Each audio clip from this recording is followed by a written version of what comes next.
Hi guys, this episode brought to you by Scottish Grappling. Scottish Grappling doing events throughout Scotland throughout the year. Next event is going to be SGI 7. SGI 7 is going to be held in the usual place in Maryhill Community Centre on Saturday the 14th of March. Event kicks off around about 4:30, runs till obviously finish, but usually around about 10 o'clock. Tickets are available on the Eventbrite website, which you can get the link through the Scottish Grappling page. So promises to be obviously a good night. We've got the under 75 tournament that's going to be going on, and it looks like a stacked card at the moment. Obviously a lot of big names on there, a lot of familiar names, so yeah, promises to be a fantastic event. So yeah, keep an eye out for obviously updates for that through the Scottish Grappling page. Next competition event is going to be the Glasgow BJJ Open. Glasgow BJJ Open will be held on the 5th of April. So that'll be Sunday the 5th of April. This is a gi only event. It's going to be held again at the usual place, Scotstoun Leisure Centre in Glasgow. So yeah, as I mentioned, gi only event. So obviously they're going to have juveniles, going to have adult division, masters, and obviously the seniors division as well. So obviously absolutes are going to be on, so there's going to be some absolute prizes as well. So again, James and Gary will keep everybody updated through both Scottish Grappling page and the Scottish BJJ community page. So hi guys, welcome to StoomCast. So today joined by a good friend of mine and purple belt, Andrew Marley. Andrew Marley fights out of Dundee MMA under Billy Beckers and Ewan Sloan. Andrew, as many people know, obviously does do obviously competitions. You see him in kind of invitationals and things like that, and obviously had a bit of a background in MMA, which we're going to hear as well. So Andrew, as well as doing obviously martial arts, jiu-jitsu and things like that, also is doing a PhD, which again we'll hear more about, because it relates to what we do, what MMA fighters and combat sport fighters do. So it's going to be good to hear about Andrew's journey. It's going to be good to hear about obviously his competition experience, what goes on in his head when he's competing, and then as I mentioned, obviously the PhD, because I said it relates to what we all do. So Andrew, listen, it's been an absolute pleasure to have you on. I know that I wanted to get you on, I think it was in December, but I got struck down with man flu. Do you know what I mean? So anybody, coronavirus. Yeah. Listen, anybody that knows man flu, I mean, yeah, we get it worse than women. So 100%. and that's what we tell ourselves. So I know women can get the flu and go away, do a full day's work, and whereas we're in our beds feeling sorry for ourselves and things like that. So listen, it's a pleasure to get you on, Andrew. How have you been? Brilliant. Thank you very much for having me, mate. Been pretty well. Our training's going not too bad just now. I keep myself busy with everything I'm doing at the moment. Yeah. So yeah, I'm in a pretty positive space at the moment, I have to say. Right. And I know that you're currently training because you have you've just finished a competition, an invitational that you did against Nathaniel Montgomery at the Grip House. Yeah, that's right, yeah. And then your next one, I believe, is going to be SGI 7, I believe. So you've got a fight at that one as well? Yeah, that's right, against Ashley Chew from SBG Mori. Right. So obviously going back to the beginning then, in regards to not just jiu-jitsu, but because as I said, I know you've obviously got a background in MMA as well. So where did it all begin for you? Well, it all started, I think, like everyone else did, from watching the UFC. I know that's a really boring, cliche answer, but it's true. And I was kind of wanting to get into it, but I wasn't really sure about where to go or how to start. And I was living with my ex-girlfriend at that time, and she was a psychopath. Right. And she would frequently kick me out of the house because I was staying with her over the summer before the lease started in my place. Mm-hmm. And one of these occasions I got kicked out of the house, I was wandering around and I saw there was a hut and I had TNT Kickboxing MMA on the sign. Mm-hmm. It was literally a wooden shed right next to the football stadiums in Dundee. Yeah. And, you know, I poked my head through the door, so hopefully no one saw me, and was watching what they did for a couple of minutes. Mm-hmm. And went away, did a bit of research into the place, and started my training with TNT and Rasmus. Right. He was my first coach. Yeah. So what year was that? How long ago was that? That would have been 2010. Right. So obviously 10 years ago now. So Yeah. and then so when you started there, what was the kind of first thing you got introduced to then in regards to which combat sport, so was it the kickboxing side? What was it you started off doing? I started off with MMA. Right. Really, because I wanted to kind of see what it was like, you know, competing in that kind of scenario. And I only have done team sports before that, like rugby and American football. Mm-hmm.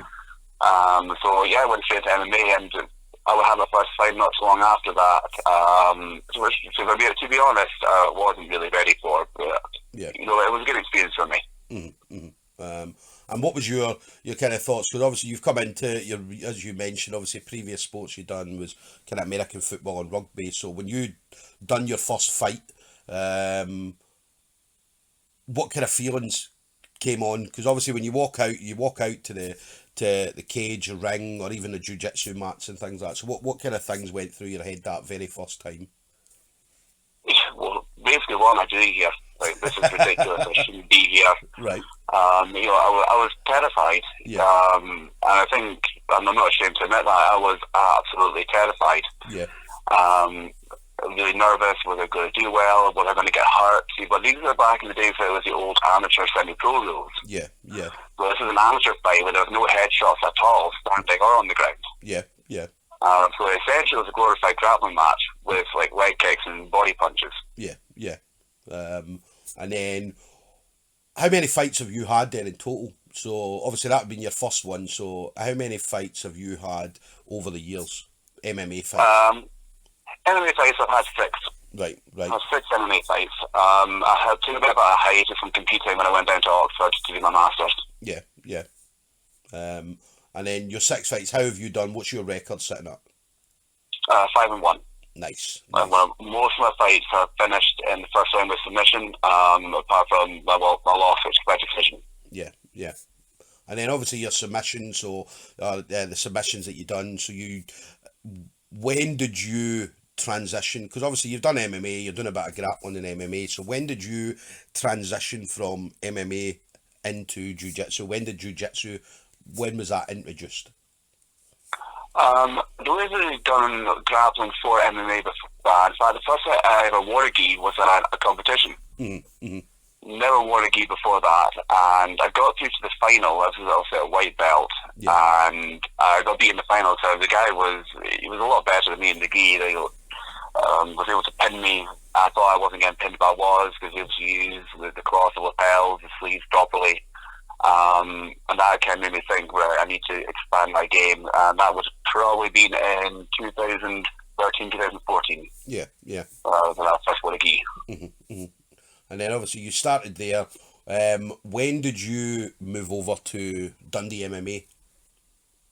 That would have been about 2011, I think I went over there. Yeah. 2012 maybe.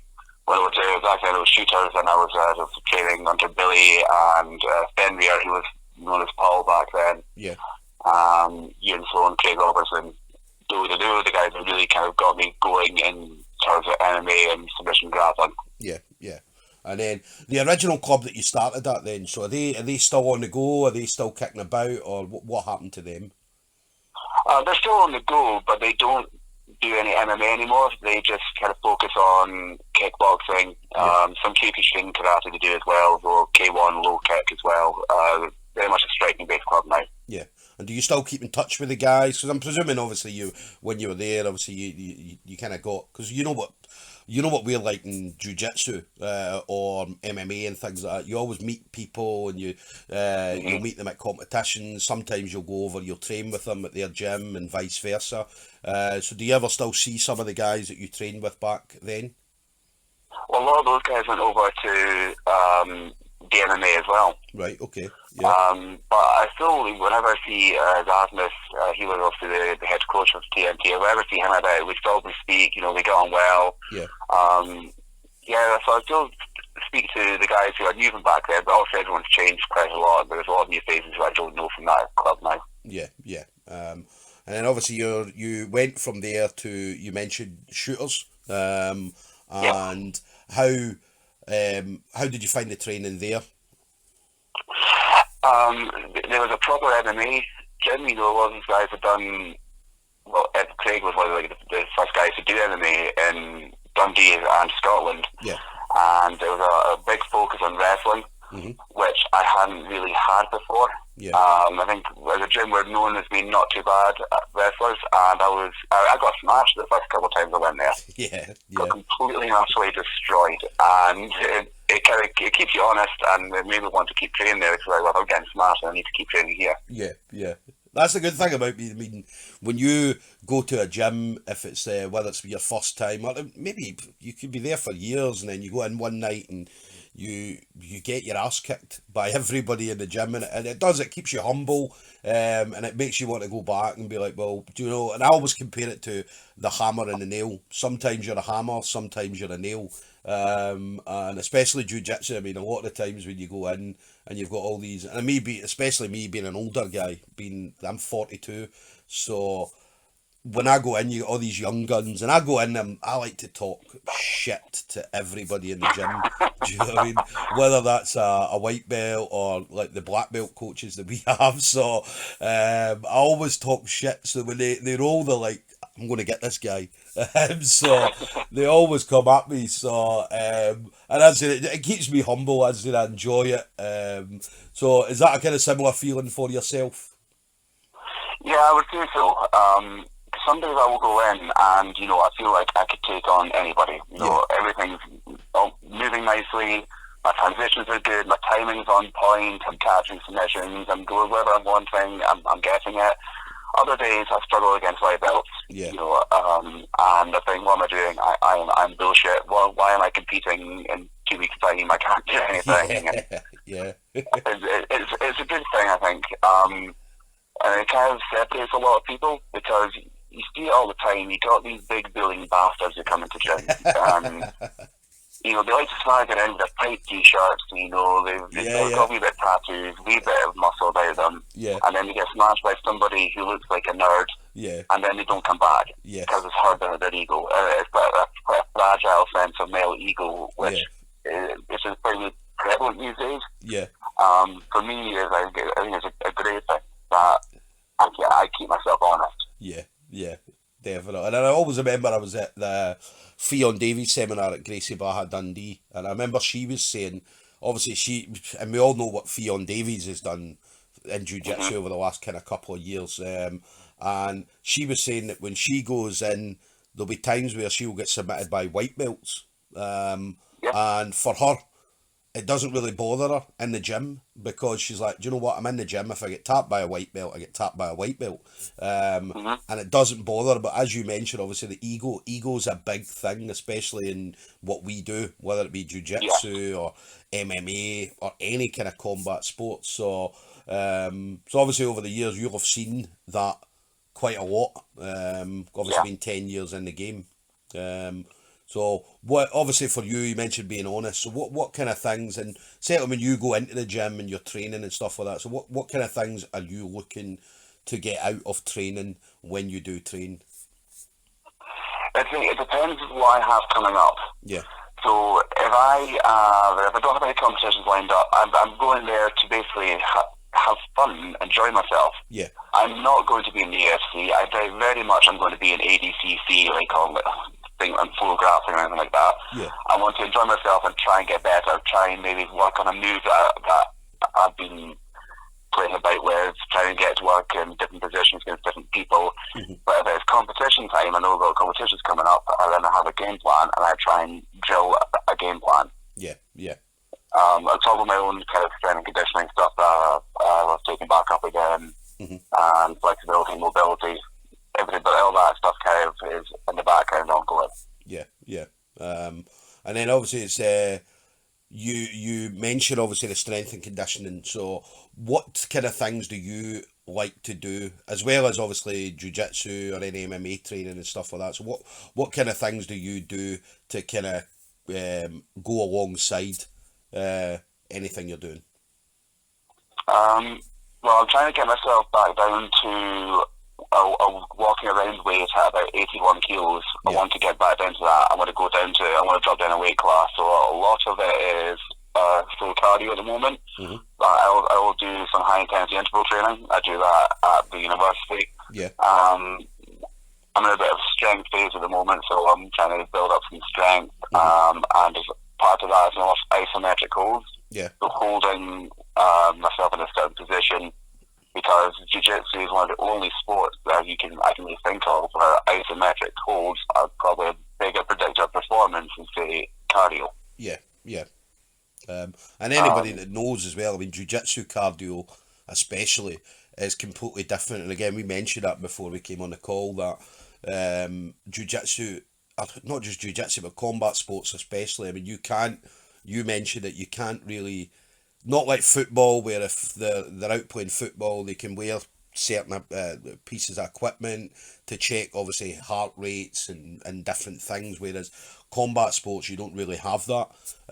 So how do you, I mean, again, it's probably coming to your talking about your PhD, so is there anything that you do in your training or anything that you do to kind of help anybody that you can monitor when they're rolling, or monitor when they're wrestling or kickboxing or anything else? One of the best things you can do is to measure your heart rate recovery between rounds. Mm-hmm. So if you have a 1 minute break in between rolls, what's your heart rate at the start? What is at the end? You can measure that quite quickly. You just take a pulse for 10 seconds, times it by 6, and then do it again at the end. Mm-hmm. What's the difference? Will you able to recover as well at the start as you are at the end of the training session? Yeah. That's a really basic, quick thing that anybody can do. Yeah, yeah. But like you say though, we can't put heart rate monitors on people. We can't wear TomTom watches or Fitbits or anything like that, because one, they'll get broken. Secondly, they'll probably cut your opponent. Yeah, they're going to damage you. You just can't do it. Like you said, if you've got football, I can attach GPS to you. Mm-hmm. I can track what you're doing on the football pitch. Yeah. If you're a Tour de France guy, I can put a heart rate monitor on you. I can see exactly what you're doing. Mm-hmm. Mm-hmm. The same with a lot of these kind of sports. Even rugby, you can actually wear certain GPS things to see what's going on. Yeah. But in combat sports, you can't, because there's so much, connection with the torso between two different people. Yeah. You can maybe get away with it if you're doing pure boxing or kickboxing, but even then, I'd still be worried about taking a punch and then breaking it. Yeah, no, definitely. And then, what about because again, the big thing, and again, looking at me from jiu-jitsu point of view, but the big thing is tiredness. Now, as we know, obviously we've been in the gym where you've been at work all day, and you come into the gym and you're feeling a bit sluggish, you're feeling a bit tired or whatever, and then you start having obviously rolling and you're doing rounds, but and I spent, well, for me being an older guy, I don't know if it's just being an older guy, but I do see young guys sitting out as well because they're tired. So how do you combat, or how do you control the tiredness if that were to happen? I find when we think about tiredness, it's also because people blow their loads too quickly. Yeah. And that's a really common thing, especially if people are quite inexperienced. Yeah, yeah. They go in and they go balls to the wall, they're going as hard as they can, everything 100%, you're trying to side control someone and you're trying to drive them to the floor. You don't need to do that, you can actually control them just with your body weight. Mm-hmm. What I will do is, I will go to spells of station, when I say stationary, I'm trying to consolidate position, ensure my grips are fine, and anything like that. And then when it comes to movement, they'll move, they'll reset, I'll move, I'll reset. Yeah. And equally, I don't mind if I get swept. If I get swept, I get swept. Yeah. Or we start in a position, starting the knees is a ridiculous concept in my opinion. Mm-hmm. You gotta start, say, I'll be on bottom side control. Yeah, yeah. I'll give the other guy side control at the start of a roll. Yeah. Now, there's no point in me freaking out because I've given them a good side control. I'm probably not going to be able to muscle my way out of it. Mm-hmm. So a big thing is just relaxing and learning to control your breathing. Yeah, yeah. You can control your breathing, you can get the oxygen going to the muscles, and you start to recover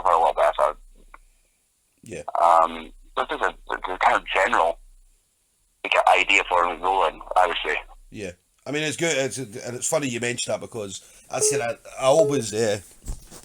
So yeah, so we're just talking, saying that whenever, obviously, guys in the gym, and I always talk to white belts and stuff like that, and white belts who go full pelt, and I always sit and explain to them, I'm like, do you know what the best?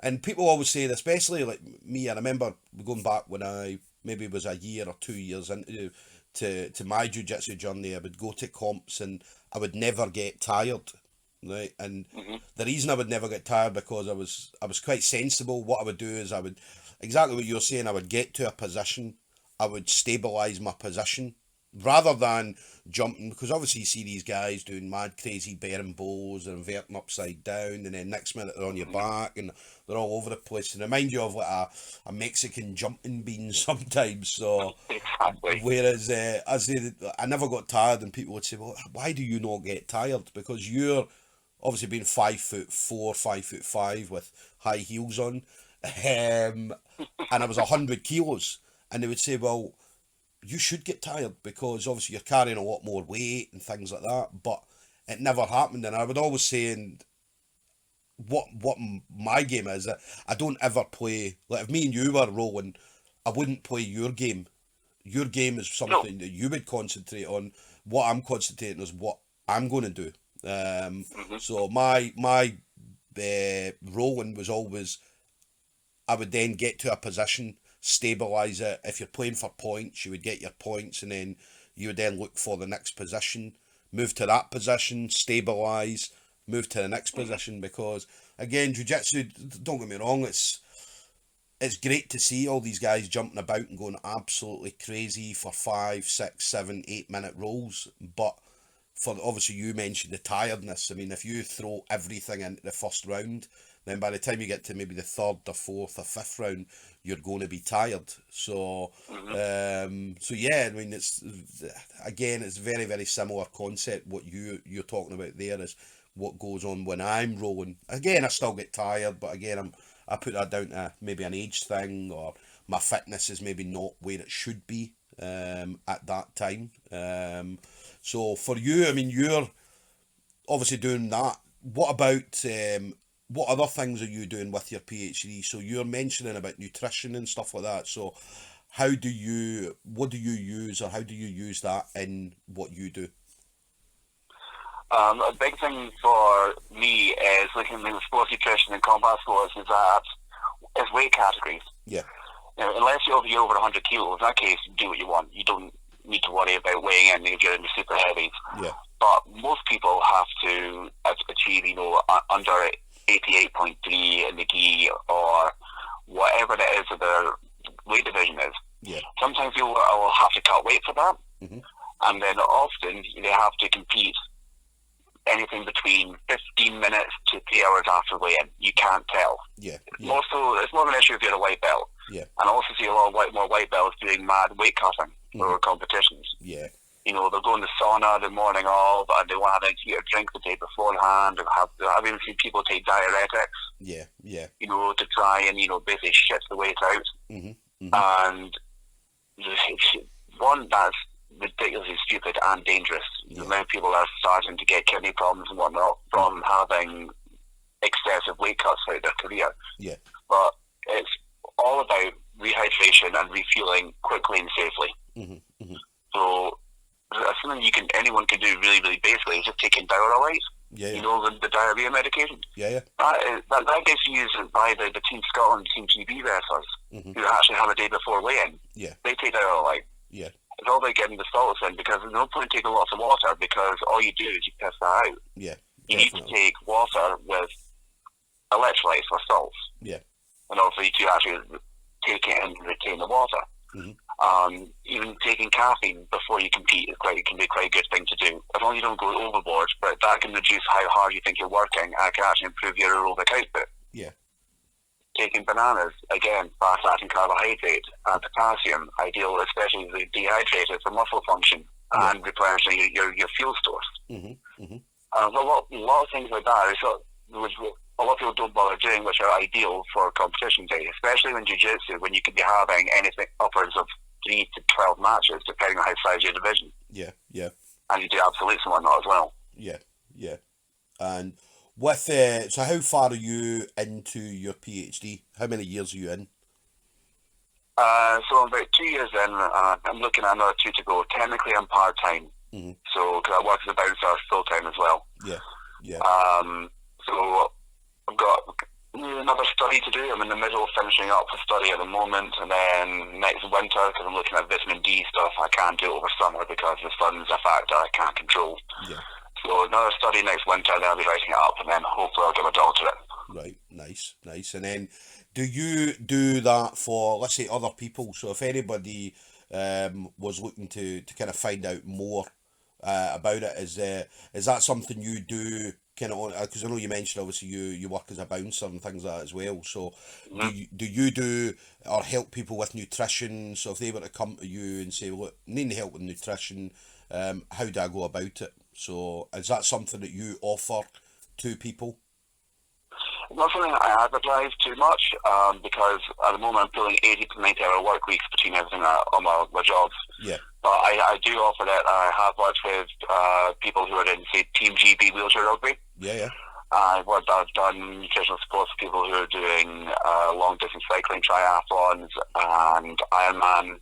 Mm-hmm. If I wanted someone I give nutrition support to, actually recently got third for their age group in the European Ironman. That's now qualified for Hawaii, which is within the World Ironman Championships. Right, okay. So yeah, I do bits and pieces here and there. I also do talks on nutrition for specific sports. I've done it for rugby and football. I've not actually done one for combat sports, so that'd be something that'd be quite good to do. Yeah, yeah.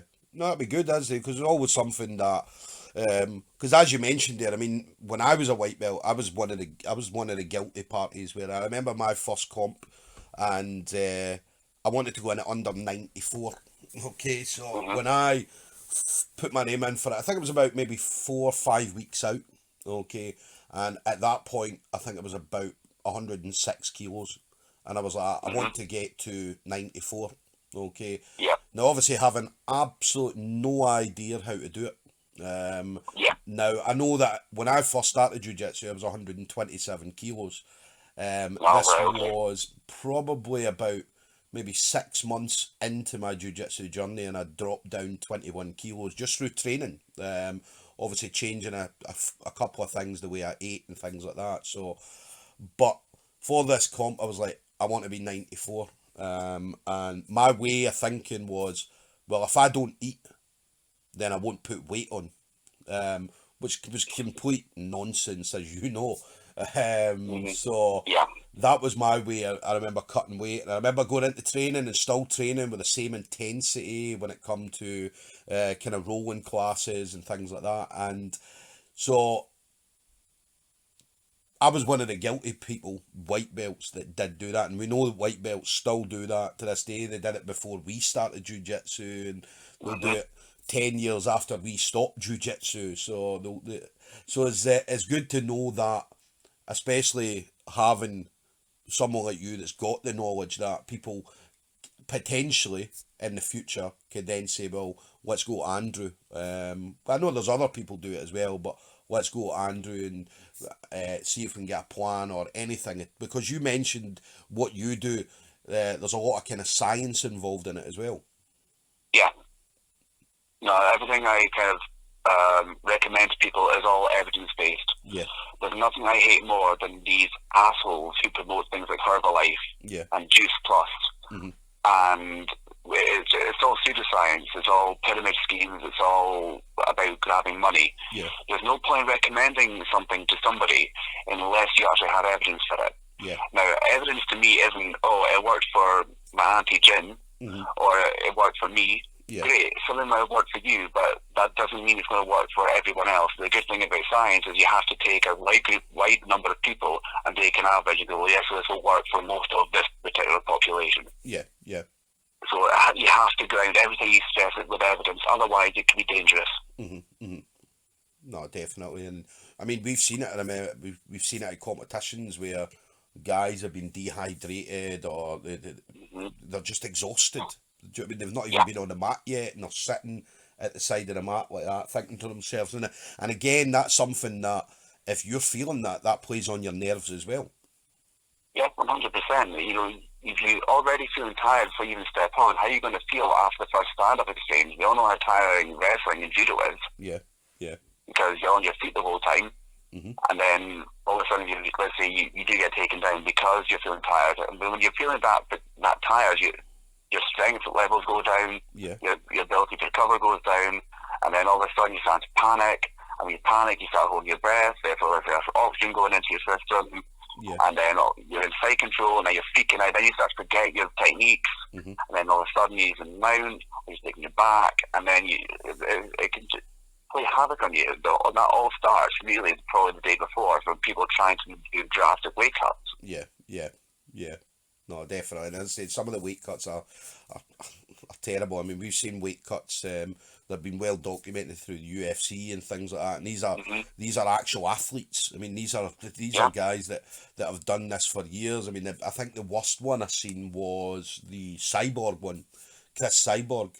She did the weight cut, and she genuinely thought, and I remember hearing they are talking about it after it. She thought she'd actually died, and she was in the. I remember she was in the kind of hotel room, and she was lying there, and she had all the towels around her, and she was all covered up, and people were around her, and she genuinely thought she was dead. And again, this is a professional athlete who every time she fights, she does a weight cut.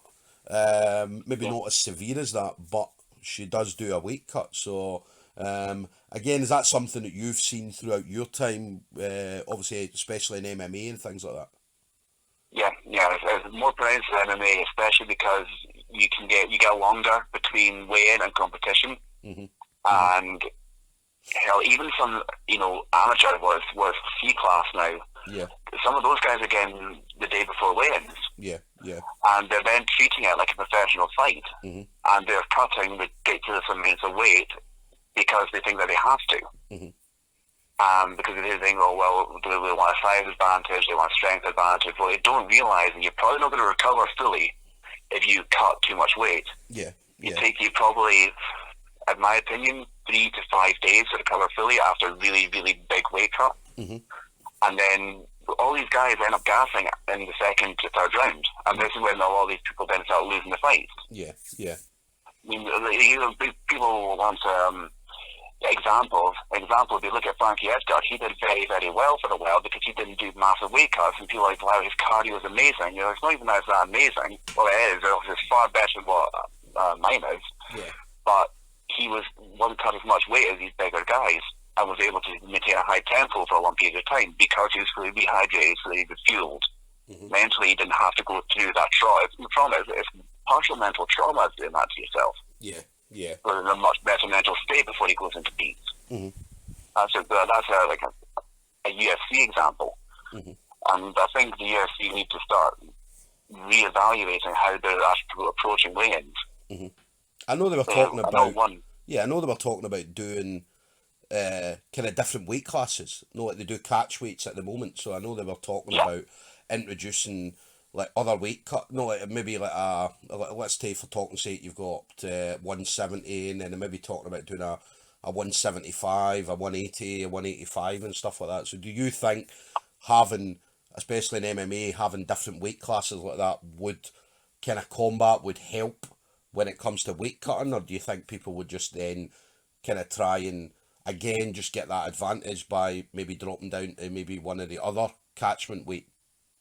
No, I think they were just trying to take advantage of it. I think all you would get would be a bigger pool of athletes potentially, but they'll still end up cutting weight to get to the smallest weight class possible. There's different ways I think they need to approach it. One FC do quite a nice one where they actually have hydration tests throughout the week. And if you fall outside of what they deem to be safe and acceptable, then you aren't allowed to fight. And that's at any point during the week. The biggest problem was with American collegiate wrestling, which we know is a big thing over there. You can get free university education, which is not cheap in the States when you're good at wrestling. So all these guys were initially cutting massive amounts of weight, and then people were dying, people were suffering from kidney failure, there's all sorts of issues happening. And now what happens with them is they have to get weighed in at the start of the season, then they get randomly weighed throughout the wrestling season, and if they fall too high over whatever their bracket is, then they're cut from the team. Right. The NCAA don't let them compete anymore. And that's not just a university thing, that's actually the NCAA that stipulated that. Yeah, see, that's a good thing. And I always remember watching I think it was Foxcatcher, and I remember the guy in it having to cut, I think he only had a couple hours, but he had to cut some crazy amount of weight, and it was, I can't remember if it was 10 or 15 pounds or whatever it was he had to cut within a couple of hours. And you remember seeing it where he was in the kind of hallway on an exercise bike with a sweatsuit on and just cycling and doing kind of speeding up and then slowing down, speeding up again, and having like long periods where he's going faster and shorter periods where he's slowed down. And I remember him going and weighing in and then collapsing after he'd made weight, and he literally had to go on and wrestle, I don't know, maybe half an hour later, or whatever it was, an hour later.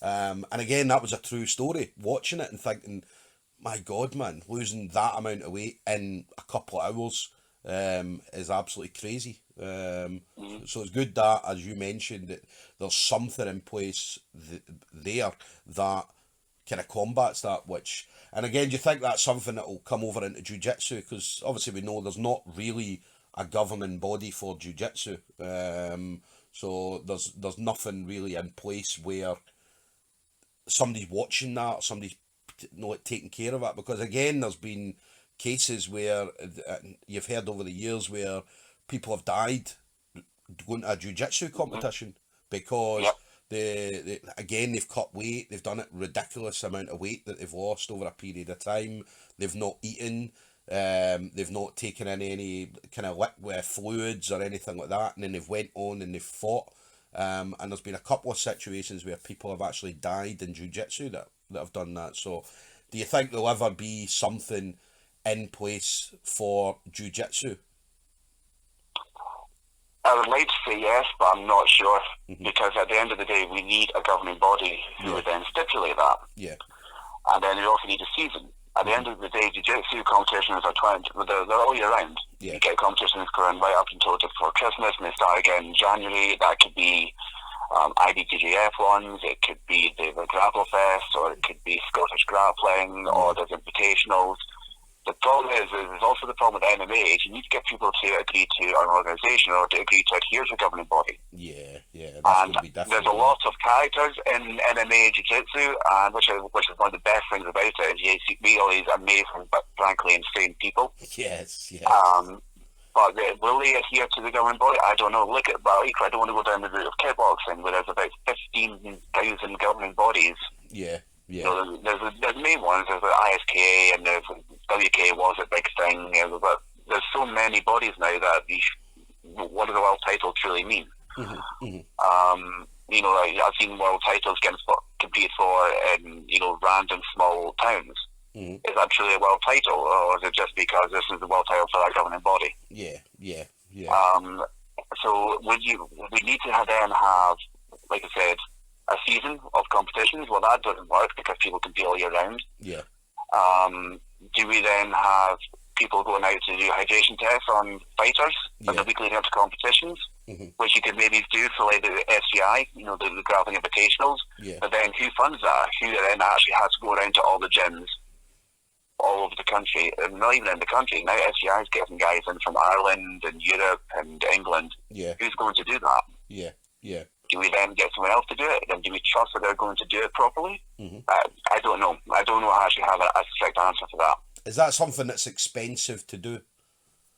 No, it's not expensive to do, but paying their travel will be. Yeah, so it's just a person's paying for their time will be. Yeah, definitely. So the actual testing itself's not expensive, but I said everything else that comes with it definitely will be, and especially if you're, let's again just take for example SGI, if they were to do something like that, and as you mentioned, you've got guys from Ireland, guys from like way south of England, guys from Europe coming over and stuff like that are actually coming into these comps. So to actually do that and fly someone to Ireland and test someone over there, there's obviously a bit of an expense in that. So I mean, one day, I mean, I would like to see something, but again, it's that thing, like, with a governing body, there needs to be a set of rules that everybody's following as well. And we know there's different rule sets when it comes to, like, IBJJF to Abu Dhabi. There's a different rule set for ADCC, Nagas and stuff like that. Again,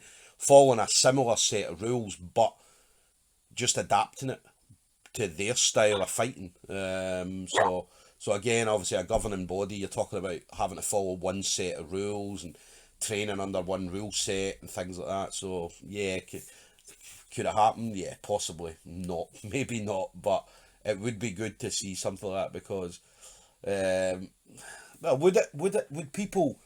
Do you think that if there was a rule set put in place, because again, I mean, when MMA, I mean, obviously years ago it was like, do you know what I mean, there was no gloves and stuff like that, it was bare knuckle boxing and do you know what I mean, fighting that way, and then obviously the UFC and other kind of fight organisations have come in with a rule set where they've got gloves and they need to wear shorts and stuff like that, whereas as the UFC one especially, there was, do you know what I mean, you had Hoist Gracie coming out with the gi on, you had one guy, I can't even remember who the guy was, fighting with one boxing glove.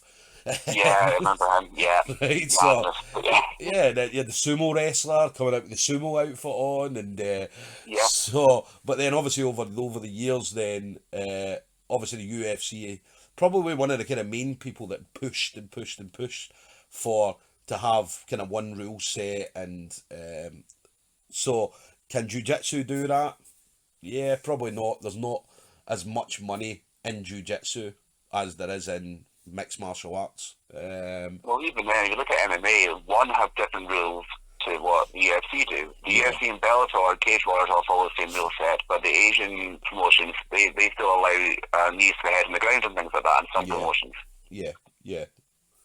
I mean, there is the IMAAF or whatever it is, you know, the amateur MMA. They're trying to have the same rule set for amateur MMA across the world to try and get out recognition and get into the Commonwealth Games and the Olympics and things like that. Which was a nice idea, but that still doesn't stop the fact that the professional game is here, there, and everywhere. You know.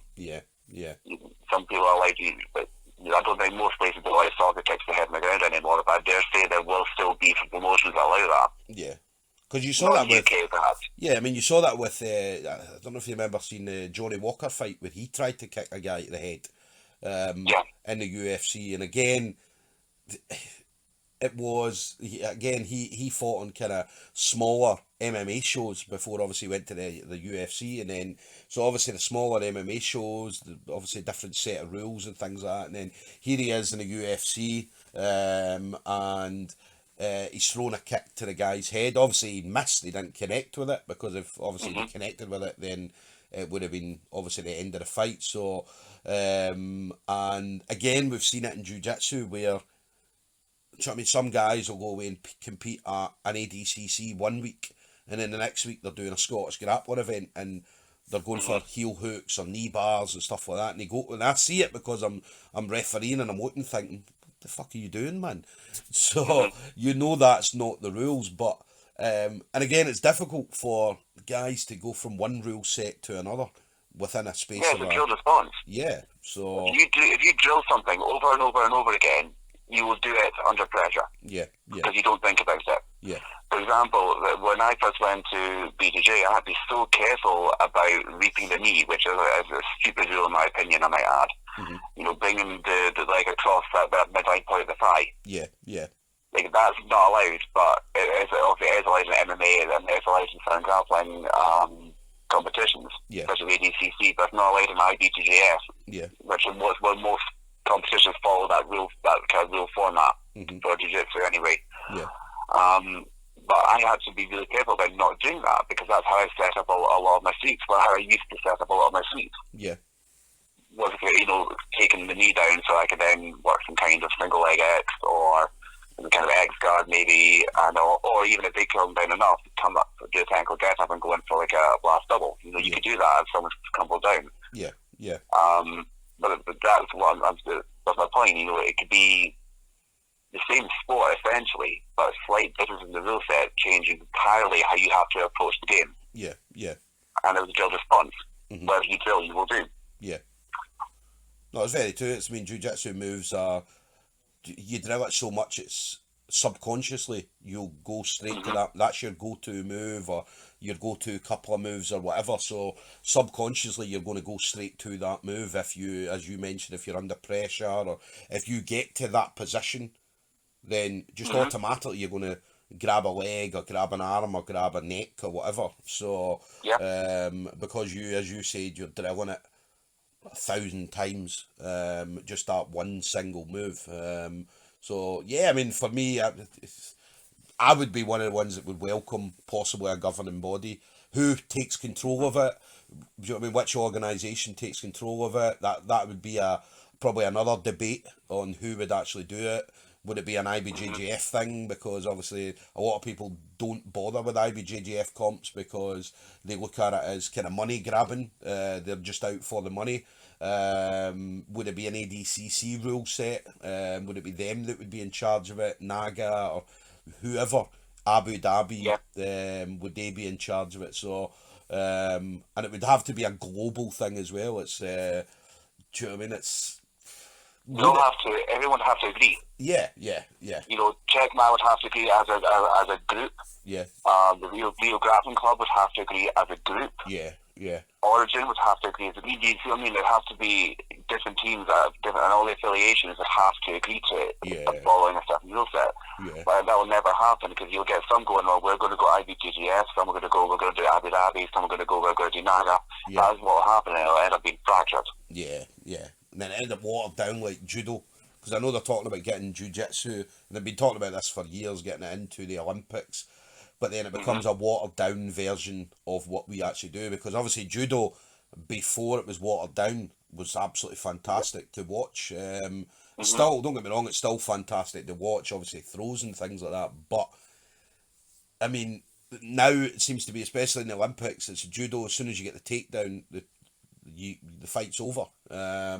Or you get points and then you go back to the original position on the feet again. So it's a watered down version. So jiu-jitsu, I mean, watering it down, what would they take out? Obviously they would take out like knee bars and heel hooks and stuff like that, or maybe not heel hooks, but some of the kind of more dangerous ones. I know that a lot of comps don't allow things like neck cranks and stuff like that at the moment anyway. So yeah, a watered down version of jiu-jitsu would be, I don't know what would happen with that. So and then for you, as you're at Dundee MMA, you purple belt. Now let me get this right, you got your purple belt last year? Yeah, that's right, yeah. So, end of last year, yeah. By that time you'd been training jiu-jitsu for what, around about 7 years in? Yeah, about that. On and off with the gi, but I've always been doing training anyway, Yeah. And getting a new belt is always a great thing. I mean, as I said, I still remember my blue belt when I got it, and it was a fantastic occasion. Obviously, I was like, no, I don't deserve this. So, as everybody does, everybody gets a belt, and they're like, no, I don't deserve it. But then obviously you get the belt, and then you grow into the belt and stuff like that. So, when last year was it you got your purple belt? Oh God, well I think it would have been November last year. Right, okay. And then when I seen you was at the obviously Interclub, so that was the first time I'd seen you competing. As I said, you'd fought Madge, you beat Madge, and then Madge somehow got to the final, and then you had to fight him again and beat him again. So was that your first kind of introduction into a purple belt competition? Yeah, it was, the first time I did it. I think it's a great thing that they have actually the Czech Manager Club. You know, it's a lot cheaper than a lot of other competitions. Yeah. And if I lost the first round, I didn't mind losing a tenner. Yeah. Whereas you go to other competitions, then you could be spending 70 quid for one division. If you get there in the first round, that's 70 quid gone. Not even counting travel there and the food and everything like that. Yeah. I mean, IBJJF got 80, 90, 100 quid. So, I mean, you go out there. Exactly. I've done it. I've went out there. I went to the Euros, and Both times I went to the Euros, I got beat in the first round. I went to the World Masters in Las Vegas, I got beat in the first round. But local comps, I was winning local comps. I was winning, obviously, the IBJJF British. So, but yeah, I went out to these places and spent an absolute fortune. And yeah, you go out in the first round, so it's never nice. So with you, I'd say that being your first purple belt. And I know sometimes coming up against Madge is, everybody knows what Madge is like at rolling with. He's very, very frustrating. So, but I know you guys had fun when you were rolling. So. Well, the best way to do it, you need to enjoy what you're doing at the end of the day. Yeah. You know, I also crack jokes and whatnot while I'm rolling in competitions, or even like we're speaking to like my opponents like beforehand. You know, it's a different mentality to MMA mentality where you know you're getting stared at and people are making cutthroat signs at you. Yeah. Well, jiu-jitsu, you know, even when I competed against Nathaniel, we were speaking backstage and everything, and we were just having just a chat, we have a laugh. You know, it's at the end of the day, it's sport. We just treat it as that. Yeah. And then, because again, when I spoke to you at SGI, I think it was SGI 6, and I think you were competing at that, and we were talking about nerves and things like that, and you were saying that you do still get nervous. Because I love whenever I talk to anybody that competes, one of the things, because I know how I feel when I go into jiu-jitsu competitions and things like that, so I always like to hear how other people feel, and especially guys who maybe been doing it for obviously a good few years. As well as obviously white belts, and because it's good to share experiences with each other, to kind of help, and that's the kind of thing I enjoy. So you obviously your first fight you had in MMA, obviously you mentioned that you were really nervous and you felt like, well, I didn't want to be there. So how's the nerves came along over the years, the kind of more and more you've competed? To be honest, they never really go. I'm just better dealing with it. Mm-hmm. Now, to be fair, I haven't had an MMA fight for quite a few years now. I think about 5 years since I've competed in MMA. Yeah. And now my nerves are more performance related. I don't want to look like an idiot. Yeah. I don't want to, to get smashed, because that's not fun for the other guy either. Well, it might be. I don't know. Yeah. I want to put in a good performance and represent myself and the team. You know, my coaches put a lot of time into helping me, especially Ewan. Ewan puts a lot of time into helping me get ready for competitions. Yeah. And I don't want to let people down. Yeah. I'm not so worried about getting hurt in jiu-jitsu, because at the end of the day, if I get caught, I'll tap. I'm not too proud. Yeah. Whereas in MMA, I could not get caught, but I could have my face smashed and it could be awfully sore. Yeah. And so the nerves you feel in MMA are more, for me, it's more fear of my own safety, because, for all I know, it could be coming against some Thai master who's just going to knee me through into next week. Yeah. It's a different type of nerves. So when I used to compete in MMA, I would sleep backstage. Yeah. Because otherwise I would just get myself too worked up. Mm-hmm. So I think that's for me, to bring myself back down, I would sleep. I'd bring a sleeping bag with me and a pillow, and I would just go to sleep. And I would get woken up when it was time to start getting warmed up. Yeah. For jiu-jitsu, because it's a different mentality people have, and it's a different atmosphere backstage. The atmosphere in the backstage in an MMA show, you could cut the tension with a knife. Yeah.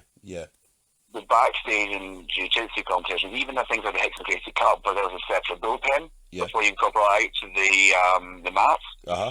They're still tense, but people are still laughing. People are still chatting to each other. They're even showing techniques and things like that. Yeah. It's completely different. Yeah. So I'll often just kind of keep myself to myself. I'm not too, worried about getting hurt. Like I said, I just worried about letting other people down. So I'll do my own little warm up.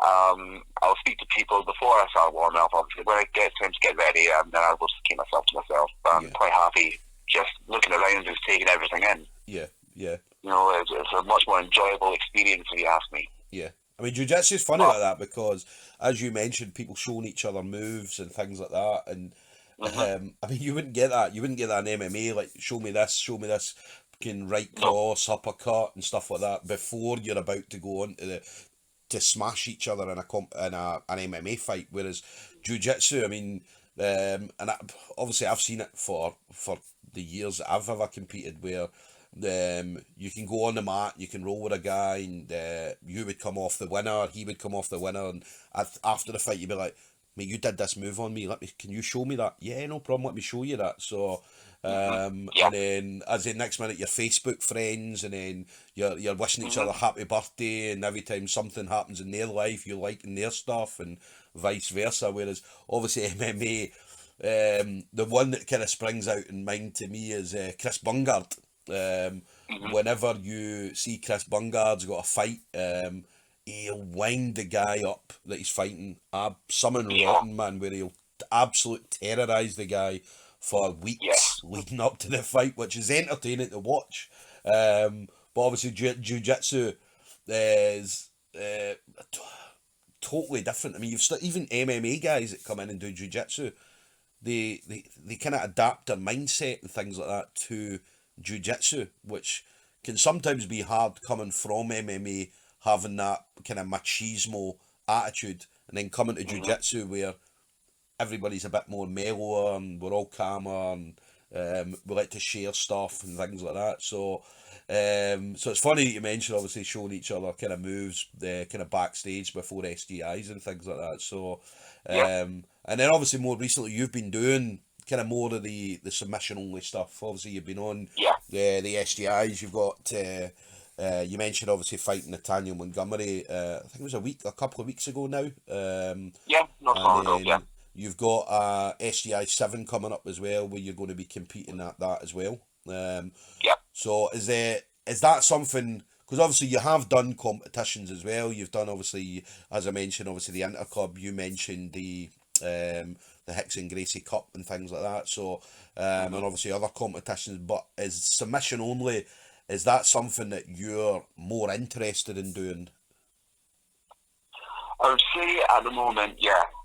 I like the idea of jiu-jitsu becoming a little bit more professionalized. Yeah. Is that real world? Real word? I don't know. When you get guys who are they're getting the posters made for them because they're amazing athletes. Yeah. So strong, so flexible, great cardio. Yeah. I mean, they deserve the recognition of being the only fight on that an audience has come to watch. Yeah. And it's really exciting to be a part of that, especially because these SGIs, we're not even in double digits yet. Yeah. The amount of SGIs that there's been. Yeah. So we're kind of right at the start of this, and if we do this right, we could grow the grappling scene in Scotland. Yeah. And I definitely think submission only kind of rule sets can be a lot more exciting to watch, because you see people going for leg locks. You see a lot more standing wrestling, because you don't want to be on your back, especially no-gi. Yeah. Because that's not entirely true. I suppose some people do prefer doing their back, but no-gi, I think you're at an advantage if you're on top, because you don't have lapels to grab onto. Yeah, definitely. I'm just thinking about myself there, because I'm doing the no-gi, not doing gi SGI. And I also think because you can also have variate between gi and no-gi, you see a wide kind of range of techniques, different approaches that the athletes are going to be going in using. I think gi is a lot slower, a lot more controlled, a lot more methodical, whereas no-gi is a lot more emphasis on being explosive, being fit. Yeah. Because you don't have lapels to grab onto. You don't have ways to slow it down. It's someone's slippy. So yeah, at the moment I'm more interested in submission only, but I'm potentially going to be going to Glasgow to do the gi competition. My first Scottish grappling competition is a purple belt. Yeah. I'm looking at doing that. That's in April. No, is it April? April 5th, yeah. That's in April. April 5th. Yeah, that's in April. So yeah, I'm going to potentially going into looking into doing that as well. Yeah. And what do you prefer? Because again, everybody's got different ideas. Some people prefer gi, some people prefer no gi. A lot of people have trained in no gi for a number of years and only put a gi on whenever, I don't know, there's a seminar or a belt grading or whatever. What do you prefer? What's your kind of favourite? I prefer no gi. I think that stems back to my time doing MMA. Yeah. I also find no gi has helped me a lot in personal kind of self-defense situations, which I've been encountered when I've been working as a bouncer. Yeah. Because a lot of people don't wear denim jackets. And a lot of people don't wear gis out to clubs. Yeah. So being able to protect myself without striking people, because you don't want to be hurting people when I'm working. Yeah. But being able to protect myself and other people, whether someone else, when my opponent just got a t-shirt on or something like that, has been a lot more applicable to me. Yeah, yeah. And obviously working as a bouncer, I mean, obviously we know that obviously doorman now, again, the rules are a bit different now for what you do in your job as they were 20 years ago, because obviously and anybody that's ever encountered a bouncer 20 years ago will probably know exactly what I'm talking about. But yeah, 20 years ago, if you kicked off in a club, there was always a side door that you got dragged out of, and yeah, that was the last people saw you that night. So but obviously it's a bit different now. Obviously it's a proper job now. Don't get me wrong, it was a proper job back then, but again, there's a lot more rules to what you guys do. So does having that knowledge, well, what if you were to, if someone was to kick off, being able to restrain them until obviously other help comes, whether it be people in the that work in the club or police, other kind of doormen and things like that, is it more important to be able to control the situation than for it to kick off into potentially a brawl in the place? Well, first things first is you want to try and stop it getting to there if you can. You know, I don't get paid commission for rolling about the floor with people. Yeah, yeah. I get paid the same rate regardless. So I'd rather have an easy night. Yeah. And what I will do first and foremost is, if I can, you speak to people. I'm not an idiot. I can use my words. I can usually talk to a situation. Yeah, yeah. But sometimes people have taken, you know, copious amounts of cocaine, or they've seen their girlfriend pull somebody else, or they've fallen out with a pal, or so somebody's done something and they're agitated. Yeah, yeah. Sometimes if they're excessively agitated, they'll just swing. And, you know, usually it's not against me. Yeah. If we're looking at inside of like a public club, and in that case, yeah, I mean, I can use my wrestling style to lock somebody up, get them away from the situation, and calm them down. Yeah. That's the first thing I want to do. Then it'll come to, let's say someone's trying to attack me. Yeah. If it's a one-on-one situation, yes, someone does a mad haymaker, yeah, you can do a defensive double-leg takedown and hold them there in side control until somebody else comes. Yeah, yeah. You can do that. Now, obviously, in the street, you know, you end up getting the back of your hands mashed in with like bits of glass that are on the you know, the street or the rocks or things like that, and it hurts. Your knees get scuffed up. Yeah. But at the end of the day, no one's getting really, really hurt. Yeah. However, if there's multiple people, and the last thing you want to do is go to the ground. Yeah. Yeah. Even if you're on top of someone in side control, all it takes is their pal to run behind you and ball you square in the back of the head, and that's, you know, a lot of trouble. Yeah, definitely. So you've got to be able to read situations and deal with them appropriately. I do my very best to not touch people. Yeah. Because if I touch someone, I have to be seen to be using reasonable force. And all too often, doormen, either because they're scared or they're angry, they'll do something, and then if the police do not deem that as reasonable force, they get charged. And that's them in a world of trouble. They end up losing their jobs because they have to be licensed, obviously, to work in security. Yeah. And for me as well, I've also got to think about, I lecture at university. I can't have any criminal convictions on my record. Definitely. Otherwise, I will not get a job after my PhD. Yeah, yeah. So you got to just be really, really careful. Like I said, the days of going in and throwing people in fire exits are long gone, which is a good thing. Yeah, yeah. The best doormen I know now they're just normal people who are just really good at chatting and not being cowed down in aggressive situations. Yeah, yeah. Because you want everybody to go home that night safely, have a good night, go home safely. And because I remember a good friend of mine, Big George, we called him the Hulk. He used to do jiu-jitsu with us. Really nice guy, and he worked as a door steward. And there was one night that something kicked off, and George had told the guy to go away, and the guy went away, and the next minute the guy, I think he'd been beaten up around the corner, but he didn't know who had beaten him up. He was obviously one of these guys who was kind of mouthy and things like that, and he then blamed George, because George was when George came around the corner, he heard the noise, came around the corner, and he went to help the guy up, and the guy was like, it was you. But so this ended up going to court. The PF ended up having George charged. ended up going to court and things like that. But there was witnesses that said, no, George didn't do anything. The guy had went around the corner and started on someone else, and he got the shit kicked out of him, basically. Yeah. But it was that thing, whilst George was waiting to go to court, he couldn't work. He could not work at all. He wasn't allowed to be on the door. And so obviously there was the loss of earnings, and I think this went on for about, if I remember right, it must have been about 9 or 10 months this had went on for. So it was almost a year where he couldn't work, he couldn't do anything at all. And as he was worried as well, because the lawyer was saying, look, if you get charged, or if you get found guilty, which is not going to happen, but there is potential jail time, because you're the doorman, you've got these rules in place and things like that, so you need to be careful.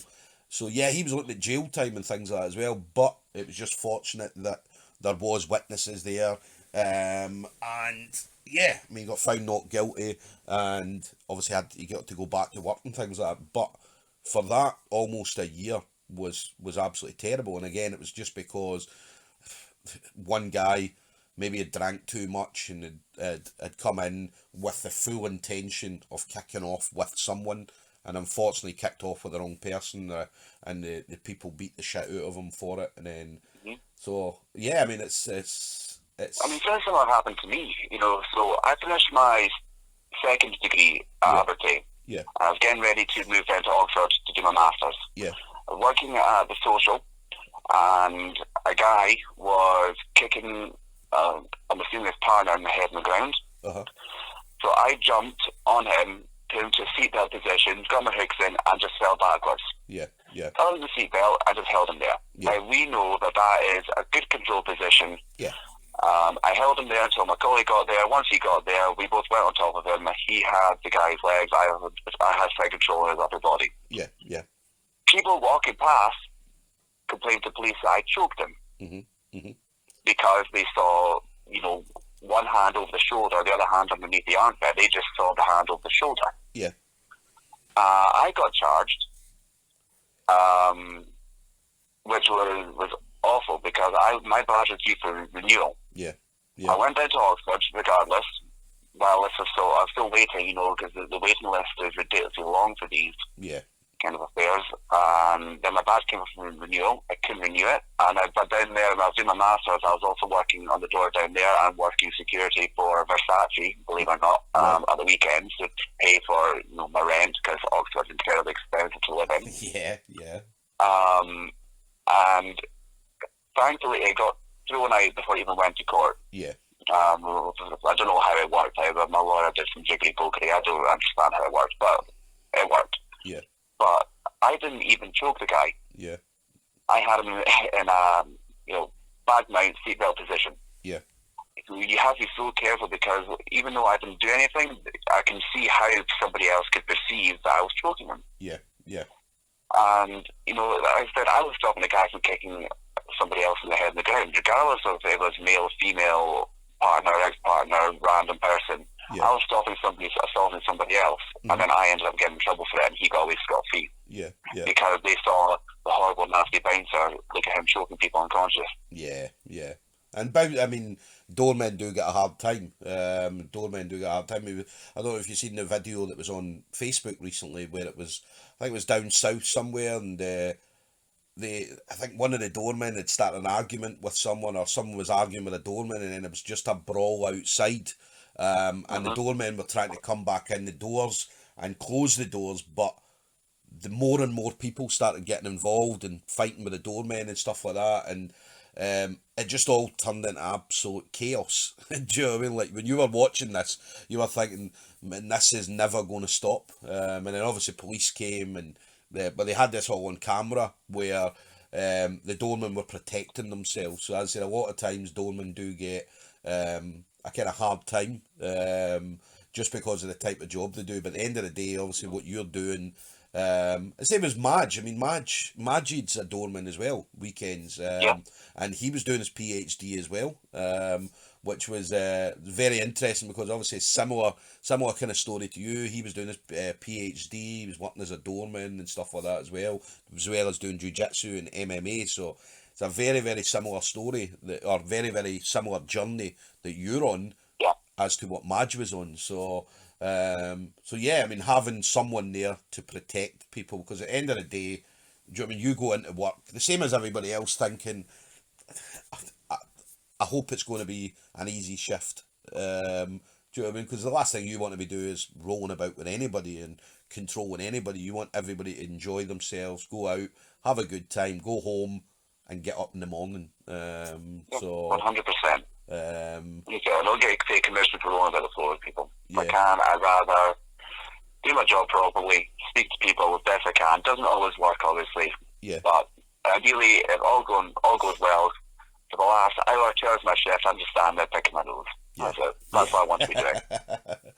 And I know that, especially in Glasgow, I mean, this has came up in Glasgow a few times where guys have been out on a night out, jiu-jitsu guys, and what's happened is obviously stuff's kicked off and the jiu-jitsu guys controlled the person and kept them on the ground and controlled them, as you said, whether it be a on their back, seatbelt position, side control, or whatever position they've got them in, controlling them.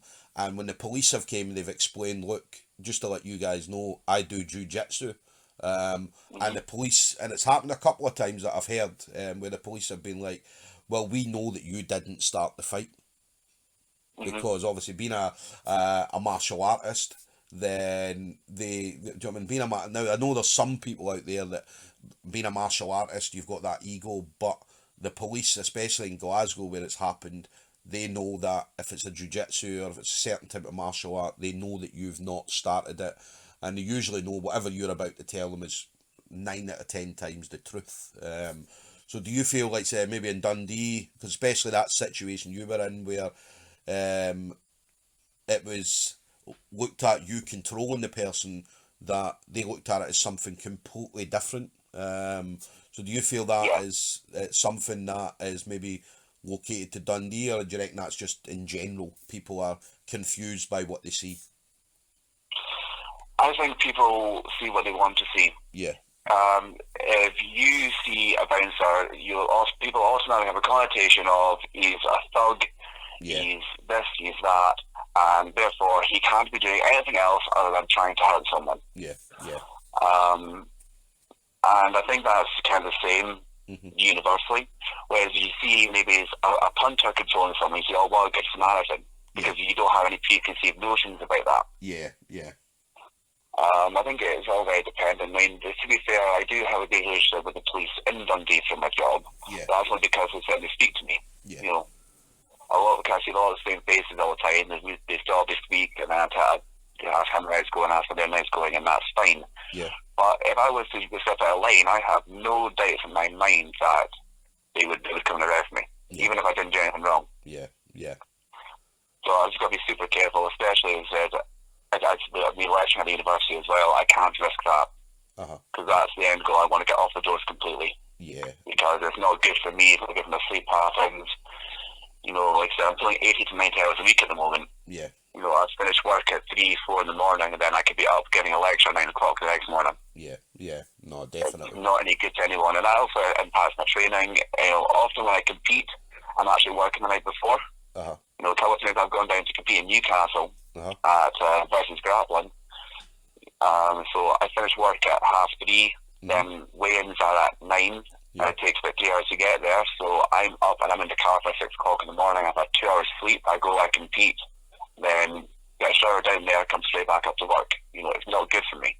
But the option would be to then not work and not take money in, which I need to pay for my bills. So it's tough, but you know, I think everyone has to decide what they want and take the appropriate steps and make sacrifices. If you really want something, then that's what you'll do. And again, that's the kind of thing Madge does. And again, I don't know if you've ever. Well, I know obviously you've spoke to Madge, but I don't know if you ever spoke about obviously what you guys do. But Madge is very similar. He'll like when we're doing refereeing at maybe Scottish grappling, obviously not as far as Newcastle and that, but Madge will be working on the doors again, finish 3:30, 4 in the morning, and then what he'll do is he'll drive through to Glasgow and he'll be in the car park of the place, sleeping in the car, having a couple of hours kit before he's then got to get up and then referee for the full day, and then he'll go home, he'll get something to eat, and then have a shower and things like that, and then he's way back out to work at night time again. So so I'd say That sounds very familiar. yeah, so a very, very, very similar scenario to yourself. So and again, as you mentioned, obviously you've got to work, you've got to earn money and things like that. So so it's very, very similar story to Madge. You and Madge, I mean, when you did have that, we mentioned earlier, you did have that competition, the couple of fights at the Interclub, the Checkmate Interclub, and I'd say it was fun, man. And I mean, Madge is a nightmare. Was that the first time that you'd ever fought with Madge in a jiu-jitsu competition? Yeah, it was. Yeah. Also, I knew who he was. Yeah. We spoke a couple of times because we have, like we said, we've spoken about it before. How we both worked at the door, both trying to do PhDs, both trying to do jiu-jitsu. So we actually had conversations before we actually met. Yeah. On the mat, and I got told he was an awkward one. Oh, and then he told his half guard, and he's got a really kind of strange half guard. Yeah. And it's very difficult to pass, especially with the gi on with all the extra traction. Yeah. You know, the players have. So luckily, I had a couple of answers to it on the day. So yeah. I mean, Madge is a nightmare. I mean, Madge is and Madge has always been the same. I mean, Madge was I remember with my very first comp. Obviously, we went down and Madge was rolling. He was fighting a guy from I think Northern Ireland, Niall Wilson, and he was blue belt at the time. And there was a moment in the fight where the guy had this Niall was on his back, and the guy had his guard open, and we're like, right, Madge, stand up, Madge, stand up, Madge, stand up, and then at that point the guy put his guard on Madge, and we're like, fuck's sake, Madge, oh my god. But he's always had that half guard, because Madge is one of and again, you'll know this through jiu-jitsu, but you've got guys that you roll with that are very, very frustrating to roll with, because the whole point of their game is to frustrate you into making a mistake. Because if I hold you in half guard, and I'm quite happy to kind of lie there and wait on you moving, you're going to need to move to advance the position.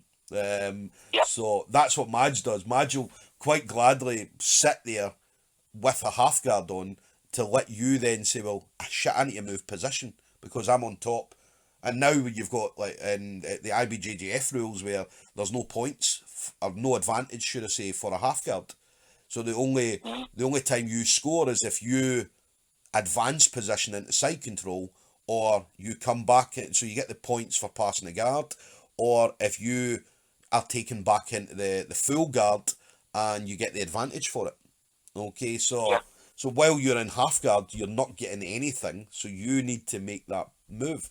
So Madge is one of these guys where he'll frustrate you and into then doing something, and then he can hook you, whether it be deep half or something else that he's going to do. So and again, I noticed that obviously he put the half guard on you, so when you were in that position and you knew that he was kind of lying there and he was just waiting, what was what kind of things were you thinking about at that point?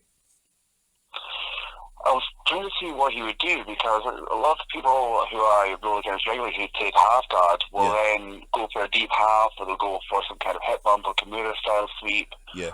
I know, I was waiting to say, right, so he's got to try and do something here. What's he going to do? And he tried some stuff, and he was kind of trying to just put me off balance. And then I was getting, like, so frustrated, so, you know, come on, be more aggressive. Try and attack me more. And he didn't, so I then had to go, right, well, he's not going to be the aggressor. I've got to be the aggressor here. So I was able to then go for, you know, the Japanese necktie. Which I was able to use. And it's thanks for him the day it worked. But then you went and fought him again. You had to fight him in the final as well, and then obviously did the same move. So it's exactly the same. So, and Madge did the same thing again as well, pulled you into half guard, and so he's a very, very frustrating, and as he's been like that but I've been doing jiu-jitsu for what, 6 years, so I've known Madge since the very first day that I started, so good friend of mine. But when it comes to jiu-jitsu, he's very frustrating to roll against. He's frustrating to he's probably more frustrating to watch than he is to actually roll against, because and you always shout like, Madge, do this, Madge, do that, and he's looking, he's like, no, I've got a plan, and you're like, mate, what's your plan? You don't have a plan, just move. So he's a frustrating guy to watch. So I can obviously understand your frustration when you're rolling with him. But again, that's a game plan. And that type of game plan, you know what I mean? He's been doing the same game plan for years, and he's been successful with it. So obviously he's won a lot of gold medals throughout the place, won a lot of competitions. And so... yeah, we'll probably see another 10 years of Madge's half guard. So that half guard, man, he'll be doing seminars when he's a black belt on half guard, like the Majid Gilani half guard seminar. So Well, we're not doing seminars over in Pakistan. well, he's doing, yeah. So what he does is the Pakistan thing came about because Pakistan jiu-jitsu, they did have jiu-jitsu in Pakistan, but there was no real kind of standout leader or standout gym or anything like that. So what Madge done was, Madge's plan was always for him was to bring jiu-jitsu to Pakistan, okay, and have it so that not a governing body, but have it so that it's a kind of recognised sport almost. Okay, so what his plan was because obviously in Pakistan you've got a lot of wrestling, you've got a lot of judo and things like that. So he then decided to take a competition or set up a competition over there. I think it was probably around about 2015. And I remember he came over, he went over, and then he came back, and I remember on his jiu-jitsu, he changed his bio to president of the Pakistan Brazilian Jiu-Jitsu Federation. Right, and we're like, and obviously he came into the gym, and you know what it's like, gyms, man, we love to slag each other off. Absolutely rotten. It has to be done. It's what we do. It's part of the enjoyment. You go to the gym and you're like, do you know what? I'm going to go to the gym. I'm going to have a laugh. I'm going to roll, but we're also going to take the piss out of each other. And nobody can slag us off better than these guys that you spend times rolling about the ground with, sweating on each other and things like that. So when Madge came back, we're like, Madge, what is this Brazilian Jiu-Jitsu, president of the Brazilian Jiu-Jitsu Pakistan Federation? And so this was a thing, and again, I don't know how it was set up or who set it up or where it came about, but they had a treasurer, they had a chairman, they had everything in place, but nobody ever seen any of these people. And we're like, Madge, is this thing even real? So at the time, Ricky Gillen, who was obviously Madge's coach at the time, so Madge did a video with Ricky and it was like Ricky was saying all the best to the Pakistan Brazilian Jiu-Jitsu Federation. So it all started off, Madge was like, hi there, I'm Majid, I'm the president of the Pakistan Brazilian Jiu-Jitsu Federation. Just got Ricky Gillen, just wants to say a few words, Professor Ricky Gillen. And obviously Ricky came on and Ricky was like, yeah, thank you very much, Majid, the president of the Brazilian Jiu-Jitsu Federation. I just want to say all the best to you guys in the future. Obviously the competition, the upcoming competition, have a good one. Os. And we were like, and I've still got the video. I need to find the video and post this video on Facebook. Madge will absolutely love it. But it was like the most ridiculous thing ever. And this went on for, I mean, even now, he still mentions it when we meet at competitions. And he still says, yeah, Majid Gilani, purple belt jiu-jitsu, coach for Checkmate Edinburgh, president of the Pakistan Brazilian Jiu-Jitsu Federation. So the next time, obviously the next time we're all together, what I'll do is I'll bring it up to him. And he's very passionate about this. And he still goes over, he still does competitions, and he was wanting, I mean, he set up a competition and he was trying to get people to come over with him. But obviously, I think at the time, Pakistan at that point was a kind of hotbed for all the stuff that you see on the telly and things like that. So it was like, it was a dangerous place for anybody to go to. Madge is like, yeah, come on over, I'm going to get this black belt to come over, and this person and that person, and you're like, Madge, nobody's coming over, man. Do you know what I mean? Like, it's never going to happen. But yeah, listen, he's done well. I mean, he's put jiu-jitsu on the map, and again, I don't know where it was in Pakistan he went to, but wherever he went to, he put Pakistan on the map for jiu-jitsu, which is a good thing, and that's again something that Madge had always wanted to do. He always wanted to bring to put jiu-jitsu in a place where you would never expect it. So, fair play to him, 100%. That's amazing. But he's very busy. I mean, he's doing everything. He was doing everything at one point. I remember he set up Checkmate Edinburgh, and he just seemed to be doing that. He was doing obviously the Pakistan jiu-jitsu stuff. He was obviously working as a doorman. He was doing his PhD, and he was just busy. Just similar again, speaking to you. I mean, you just very, very busy. Competitions and stuff like that, still competing, and so I take my hat off to you guys. And you guys, as I said, anybody that has that passion, that still goes out and does a day's work and goes out and tries to better themselves, going to university or college or whatever, and still competing, still going out and putting in performances and stuff like that. So I always wonder, how do you find the time to get training in and stuff like that? Or do you make time? Do you say, okay, tonight between 6 and 8 or 6 and 9 or whatever, that's my time that I'm going to be training? So how do you find the time? You have to make it. If you really want to do something, you will make the time. Yeah. You know, I make the time from the training. I'll also be opportunistic as well. If I feel like, I've got an extra half hour here, right, I can do a quick hit session in the gym. Yeah. No, so there's a mixture of making time and being opportunistic as well for me. Yeah. When it comes to actually training jiu-jitsu, you got to make the time because you need partners. Yeah. And they're all there at class. Yeah. So that's when you make the time. When it comes to doing your strength and conditioning, for me at the moment, because I'm not busy, it's about being opportunistic. Right, I've got an hour here, right, I can go to the gym. Yeah. Before I go and get my next class, I've got half an hour here, right, I can do a quick head session before I go and do this in the lab or whatever it is I'm doing. Yeah. Yeah, like I said, I love martial arts. I love grappling, and because of that, I will always make time to do it. Because if I don't, I get grumpy. Yeah. I get honestly, nobody wants to be around me. I'm just a dour-faced prick. Yeah. And for my own kind of mental health as well, and for the sake of everyone else around me, I make sure I get myself to the gym. Yeah. And your downtime as well, because again, looking at your Facebook, you're a big rock music fan. Iron Maiden. Yes. And I remember seeing, I think, were you at an Iron Maiden concert, or was it? I know you were all there with Iron Maiden t-shirts on. So, and you've been out to. Now, let me get this right. There was some pictures where did you go to a concert in Berlin? Yeah, that's right. Yeah, I actually went to Berlin to go and see Iron Maiden. Right. Okay. It was amazing. It was in this big ancient amphitheater, sold out. It was just fantastic. Yeah. No, I've seen Iron Maiden about 7 times live now. I was recently at Steel Panther.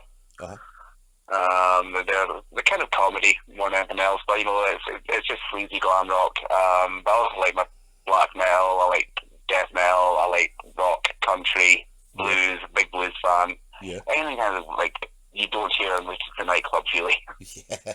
And do you, when you're training, because obviously music's a big part of, especially jiu-jitsu, I mean, you're rolling to music, and majority of gyms, I've heard some gyms that don't play any music and they just want to hear like what's going on when you're rolling and stuff like that, which to me, I enjoy rolling to music. I don't know about competitions having like, because I remember the Hicks and Gracie and there was music playing through that.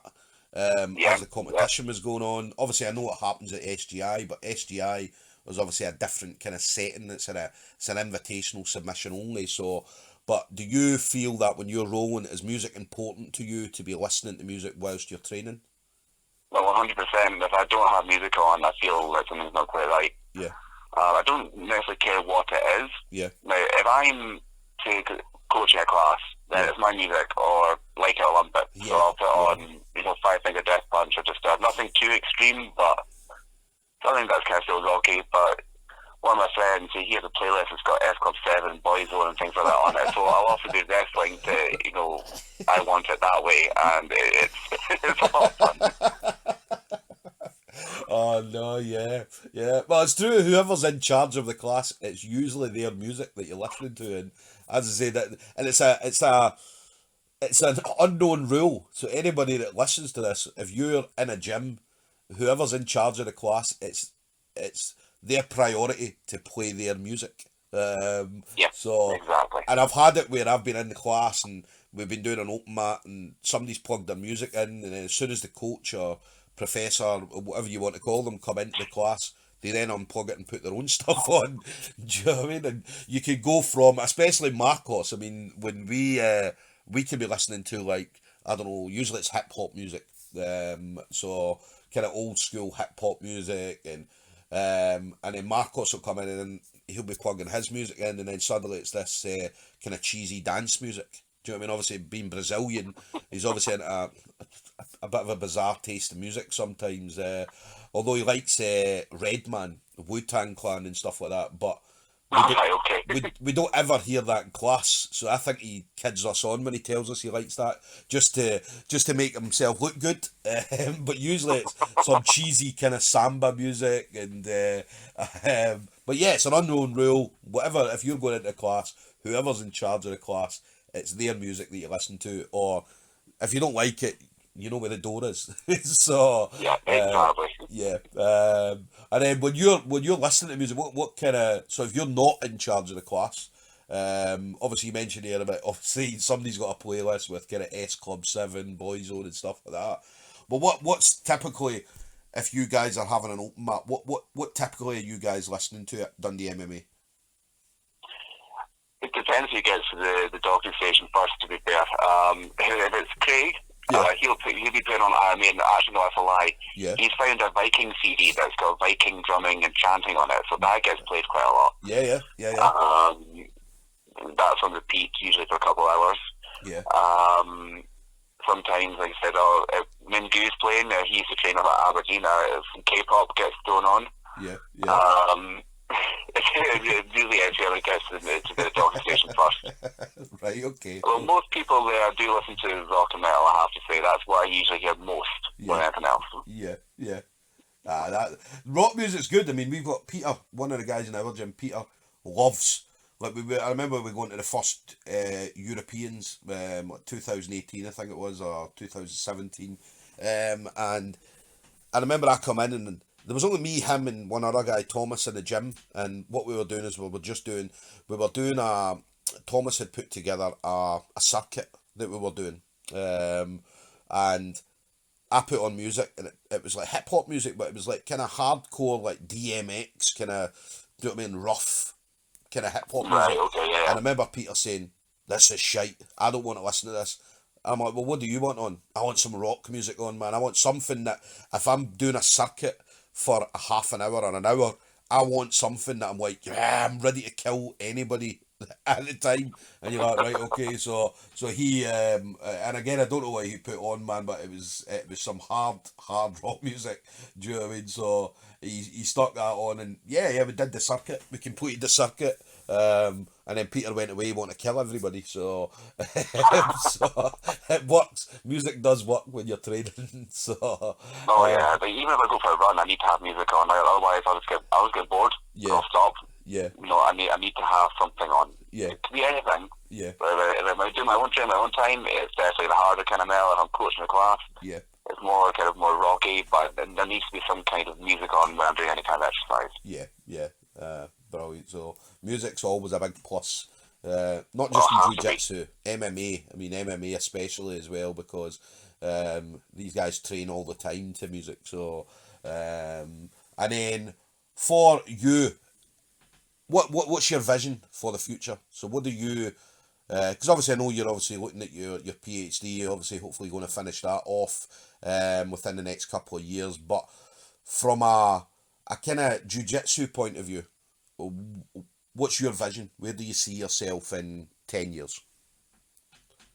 In 10 years, I'll still be training without a shadow of a doubt. Yeah. As for people that will say, "Oh, I want to get my black belt in 10 years," or whatnot, I generally don't care if I don't get promoted in the next 10 years. If I stay a purple belt for the next 10, it doesn't bother me. Yeah. As long as I can still compete.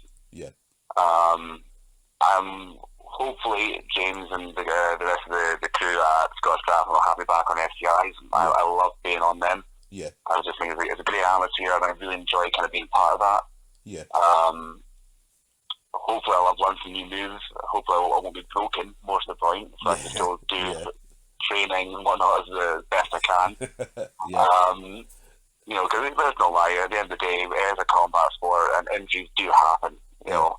Yeah. As long as I can stay relatively injury free and as long as I can keep competing, I'm quite happy. Yeah. Like I said, I took a bit of a hiatus in competing because I do express myself nerves that badly, and then I was like, I don't have the time, I can't do this. And I was making excuses for myself. Yeah. And I'm not going to do that again. I'm going to compete as often as I can, as often as finances allow me to as well. Yeah. There's another advantage of doing SCI is it doesn't cost me anything to enter. So yeah, that's all I do. Travel, It's great to meet people, meet pals. You know, it's great to know that, you know, if I want to go up to Aberdeen, I've got friends I met from jiu-jitsu. Yeah. Who I can meet up with and do some training, or maybe grab a coffee or tea, or whatever it is. You know, I've got friends now literally all over the country that's from jiu-jitsu, and that is amazing to me. Yeah. And you always know, I mean, Glasgow as well. I mean, obviously you've got people that you know from the Grip House, you've got people from gyms all over Scotland, but obviously Glasgow as well. So you know yourself, if you're always in Glasgow, any time you're in Glasgow and you're looking for a training partner or a class, open mat and stuff like that, I'd say you can always give us a shout as well. Do you know what I mean? We would always love to have you over, and so it's always good training with different people as well, because and it's that fun element as well. I love going to other gyms and being the clown, just being like I'm the clown in Marcos's gym, where I go in and it's just a laugh. We've got a big one of our black belts, Chris Ayton. Chris is about 110 kilos. He's about 6'5", just solid muscle. This guy is an absolute specimen of a boy. And obviously a black belt, very good black belt, very, very technical for the size of him, very technical and very strong. And we usually have king of the mat. And what happens is he goes, obviously, like Marcos will always say, like, Chris, you go down on the ground, and then he'll start putting people on the mats. And then if I'm up at the top, then the first person I've got to roll with is Chris. I'm standing there doing a kind of jumping about like Brock Lesnar. Point on like that, I'm coming to get you, and I'm roaring and everything, and Chris is just like, oh my God. And everybody's kind of laughing, and everybody's like, yeah, Stuart's going to get Chris again. And I've never got him, right? I've never, ever got him. And he always laughs, and he's always like, Stuart, you've been saying this to me ever since we started training, and you've never got me once. And I was like, one day, mate, one day it's going to happen. But I enjoy that. Say that's me, and I do it at competitions as well. I mean, when I know who I'm coming up against, I'm usually not winding them up, but I'm usually sending a message on Facebook, because saying, look, I'm coming to get you. Do you know what I mean? Giving them countdowns and everything like that. 18 days, 17 days. Do you know what I mean? So, because as we know, jiu-jitsu is it can be boring. It can be very, very boring thing to watch. And yeah, I mean, as I say, it's the fun element. There's no ego involved in me. It's just, for me, it's about being entertaining. So by the time we get to the fight, you're either going to be like, oh fuck it, he was just winding me up for 2 weeks, or you're going to be absolutely raging the fact that I have wound you up for 2 weeks, and at that point you're not going to be able to concentrate on the fight because you just want to kick my ass. So I do the same thing in the gym. So it's always good to have different people come in and meet different people, as you mentioned earlier, different personalities, different type of people, different walks of life. I mean, you can have somebody that's unemployed, single mum, single dads, right up to doctors, police officers, everybody that trains jiu-jitsu, and for that hour or 2 or 3 hours that we're on the mat, we're all the same. There's no I'm better than you, you're better than me, and again, I feel that's something important. Do you feel that's something that's important as well? Oh, 100%. This is through jiu-jitsu, I've got some friends out here who are baddies. I'm going to use the term baddies, yes, they're baddies. Yeah. And I've also got friends, like you quite said, like, they're doctors, they're performing surgeries on people. Yeah. They are lawyers. Yeah. They are teachers. These really highly regarded professions, and it's such a mix of people. Yeah. Which is amazing. So you can literally meet so many different people from all walks of life. And you can also then see what their points of view are, where they're coming from. Yeah. It keeps you honest as well, because then you're challenging maybe your own perception of things, and yeah, it's just like, like, even though you meet all these great people and you're having a laugh, which is, like I said to you earlier on, it's one of the main reasons I'm actually training, is because I enjoy it. I enjoy hanging out with people that I'm meeting. Yeah, yeah. But you get to broaden your own horizons. Yeah. So it's fantastic for that. Definitely. And then, for you, if it wasn't for mixed martial arts, jiu-jitsu, what would you be doing? Honestly, it's been that ingrained in me for so long now, about 10 years, I don't know. I would probably be still playing rugby, or trying to. Yeah. I usually good at age grade level, I got like county and Caledonia and things like that. Yeah. I'd probably be a lot bigger than what I am now. Mm-hmm. I was 17 stone in high school. Yeah, yeah. Because it's all about trying to be as big as you can. So I used to be a prop in rugby. Yeah. I think my entire physique could be different. My entire mentality would be different. Would I still be at university trying to go do a doctorate? Probably not. I'm not entirely sure what I'd be doing, but I don't think I would be down this path I'm on now. Yeah, because that was one thing I was thinking is obviously because you're doing the PhD at the moment, nutrition to do with combat sports and stuff like that. So obviously, if you hadn't been involved in martial arts, jiu-jitsu and things like that, would you have done that? Would you have went down that path, or would you have seen a different path for yourself? If I was still going to be doing a PhD, I can almost guarantee it wouldn't be in combat sports. Yeah.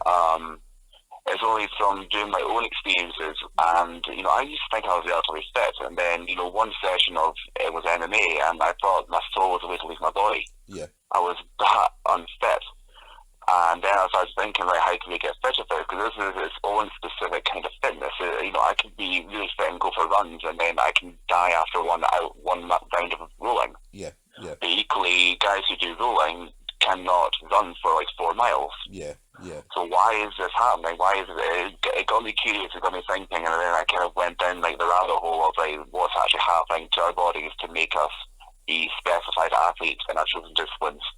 So I would, if I was still going to do a PhD, it would definitely not be in combat sports. And to be honest, would I still be doing it? I probably would be doing a PhD. I don't know what I'd be doing. Yeah. But yeah. It's been very hard for me to do this because like I said, I'm that busy, trying to be responsible for all these students and their education, because I'm a module leader for a couple of modules at the university. Yeah. So I'm responsible for delivering the entire content of these classes. Yeah. Trying to work on the door, trying to train, trying to see my other half. Mm-hmm. It's really, really hard, and if I hadn't had martial arts, it kind of teaches you that things will get shit.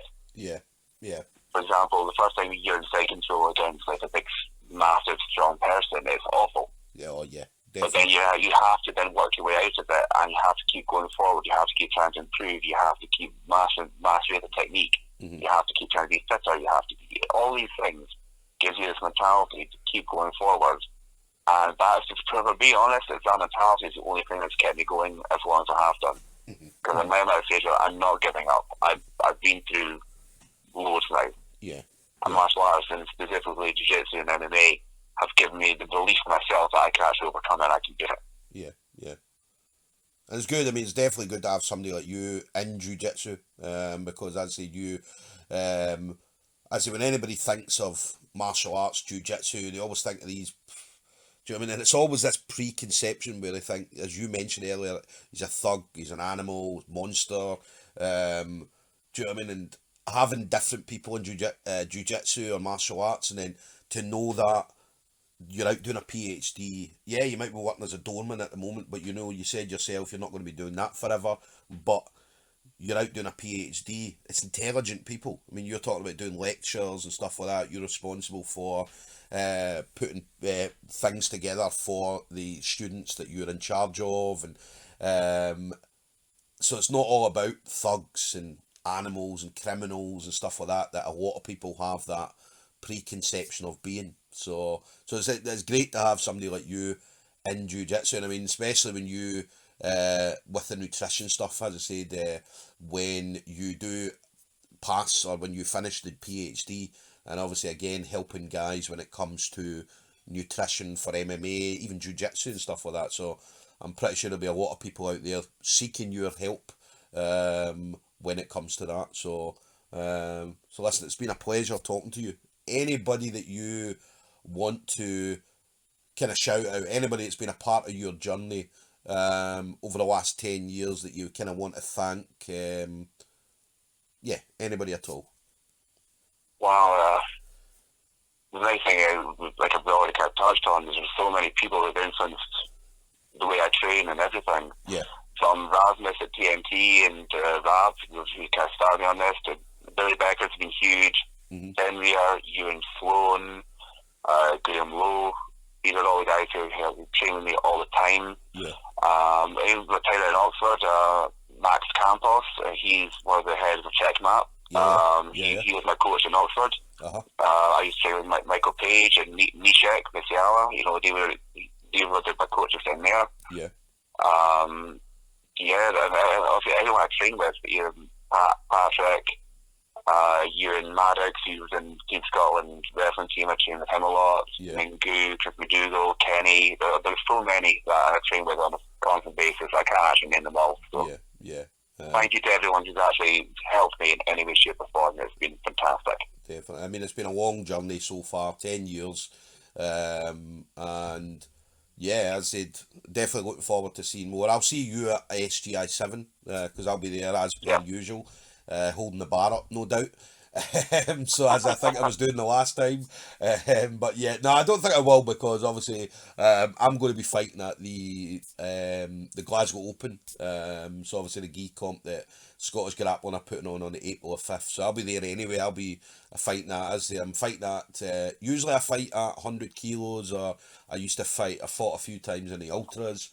So this will be my first kind of outing at under 94.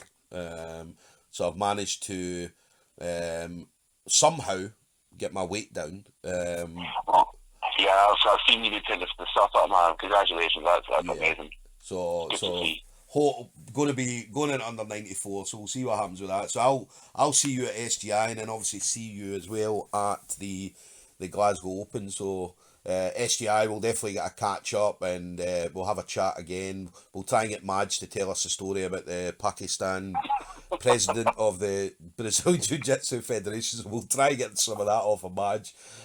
Honestly, you'll kill yourself laughing when you hear it. It's I'm looking forward to this. It's the funniest shit ever, man. Honestly, do you know what I mean? Only Madge can make this. You know what I mean? Can make something like this happen. So, but listen, it's been an absolute pleasure, Andrew. I'd say I'm glad that we did manage to get the time to obviously speak to you. So, and listen, all the best for the future, buddy. All right. Thank you so much for having me on. Hope to have you on again at some point. Brilliant. Thanks again, brother. All right, you take care. Yeah, you too, my man. Right, see you soon. Bye bye. Joe, bye bye.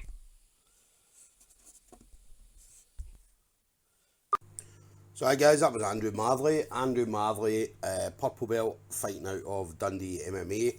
Obviously a vast amount of experience over the last 10 years. Obviously, as he mentioned, through MMA, coming with a 5-1 record in MMA, going into jiu-jitsu, obviously doing competitions in jiu-jitsu, obviously winning comps, and obviously doing the submission onlys as well, which obviously quite enjoys. Obviously being a no-gi guy, prefers no-gi, obviously does, you'll see him fighting in the gi. He mentioned he's going to be at the Glasgow Open. I said last year I managed to see him compete. I think, in fact, I refereed his match as well against Majid, and very good game, very technical, strong on top. I mean, obviously Majid's half guard's a nightmare. Anybody that knows or has rolled with Majid knows exactly how much of a nightmare that half guard is. And as I said, Andrew managed to do well. Obviously, as you said, he got the submission both times. He fought Maj, so yeah, Andrew's very, very good guy. Also mentioned as well about the PhD he's doing, and is dealing with the kind of science behind sports performance, nutrition, and exactly how to get the best from a combat sport that you're in regards to you as a person. So and again, he brings that into his game. Obviously uses some of the things he's learning through his PhD for his own personal development, which is absolutely fantastic to hear. We hear and again, I've heard obviously people talking about sports science. I remember Andy Callahan doing the podcast, and he was talking about manipulation of joints and things like that to pull off submissions and so on. Obviously, Andy Callahan being a sports therapist, so yeah, he likes to kind of study the joint movement and things like that. And then obviously Andrew Marley, they're talking about obviously the sports science, what you're putting into your body, how to get the best out of you when it comes to training and intense training. Obviously you're rolling in the gym, anything else you do, strength and conditioning, and then obviously taking that into competition. He's got again a game where he likes to get to do you know what I mean? He get to a position, hold it, move to the next position, and so on and so on. So yeah, I mean, very, very good competitor whenever you see him competing. Always puts on his best. And yeah, he does quite well. Does really, really well. So so it's a pleasure to have him on. We'll obviously hear more about Andrew in the future.